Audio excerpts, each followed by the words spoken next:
শুভ সকাল বন্ধুরা, আপনারা কেমন আছেন? আজকে ভিডিওটা আমি এখন শুরু করছি সকাল 9টার সময়।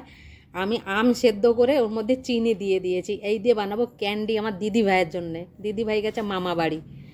তো এই দেখুন, এই ক্যান্ডিগুলো এই কটা আম দিয়ে বানাচ্ছে। এগুলো আমি কালকে বিকেলবেলা তুলেছিলাম, সেই আমগুলো হচ্ছে এই যে দেখুন। আজকে আমাদের প্রতিবেশীর কাছ থেকে একটা মেয়ে এসেছে, সেও আম তুলছে।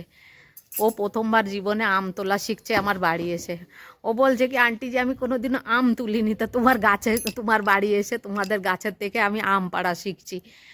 তা তুলতে তুলতে ওর গর্দান উপরের থেকে ই করছে না, তা গলা ব্যথা হয়ে যাচ্ছে। ওই জন্য ও বলছে আমার ঘাড় ব্যথা হয়ে গেল।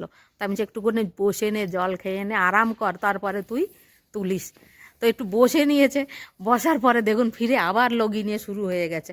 মানে যে বাঁশটা বেঁধে দিয়েছিলাম আমি, তো ওইটা নিয়ে আবার শুরু হয়ে গেছে আম পাড়া। তাই আমি বলছি তুই ছেড়ে দিস না, বাদরে তো খায়, তুইও দুটো তোল, আর তুলে তুইও দুটো আম খাস খুনে, আর আমাদেরও দুটো পেয়ে যাব আমরা। তবুও দেখুন কতগুলো তুলেছি আম। এই দেখুন, ভালো লাগে না আম তুলতে? আর ও পরের গাছের আম যদি তোলা যায় তাহলে কি মজা আসে। আমার কাছে তো দারুণ মজা আসে। তো এই দেখুন আজকের আমগুলো, এই যে এই দেখুন। এখন বাজে আমাদের এখানে 5:30, নেই 6:30। এখন বাজে 6:30। তো এখনও বেলা যায়নি। দেখুন সূর্যর কীরকম তেজ দেখা যাচ্ছে। আমি এসেছিলাম গাছে জল দেবো বলে, কিন্তু লাইটটা চলে গেছে, যার জন্য আমি গাছগুলোতে একটু জল দিতে পারলাম না। এই যে পাইপ রয়েছে, ভাবলাম জলটা দেবো, তা দিতে পারলাম না। কি করে দেব, লাইটই নেই। আর গাছগুলো কীরকম যেন শুকিয়ে যাচ্ছে।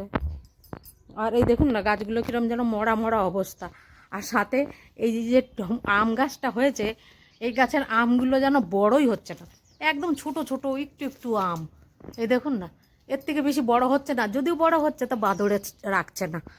তারপরে এই যে কালকে এই একটা ফুল ফুটবে, এই যে কুড়ি দেখা যাচ্ছে। কালকে সকালবেলা এই ফুলটা তুলে মাকে দেবো। এই যে আমাদের গেট, এটা এই যে বড় গেট আমাদের, আর এই যে আমি ছোট গেট দিয়ে বেরোচ্ছি। আর এটা হচ্ছে রাস্তা, এটা রাস্তা সিধা আমাদের ঘরের সামনে থেকে। আগে ছিল না, এখন হয়েছে।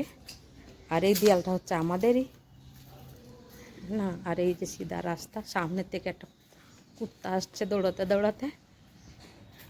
এরপরে আমি উপরে চলে আসি, আর উপরে এসে দেখি আমাদের এসি ঠিক করার লোক এসে গেছে। একে অনেক দিন ধরে বলা হচ্ছে যে আমাদের এসিতে বেশি একটা ঠান্ডা হচ্ছে না, এসি চলে ঠিক মতো কিন্তু ঠান্ডা হয় না তাড়াতাড়ি আসতে। তো অনেক দিন পরে আসলো। এই যে এসি ধুচ্ছে, তো ধোয়ার পরে দেখুন কত মাটি বেরিয়েছে নিচে। ওই সাদা টাইলসের উপরে মাটিগুলো দেখুন কত মাটি, কি পরিমাণে ধুলো জমেছিল তাহলে এসির মধ্যে। তো এই যে উপরে গেছি, উপরে যে তাড়াতাড়ি আবার এই মাটি চুটিগুলো সাফ করতে হবে।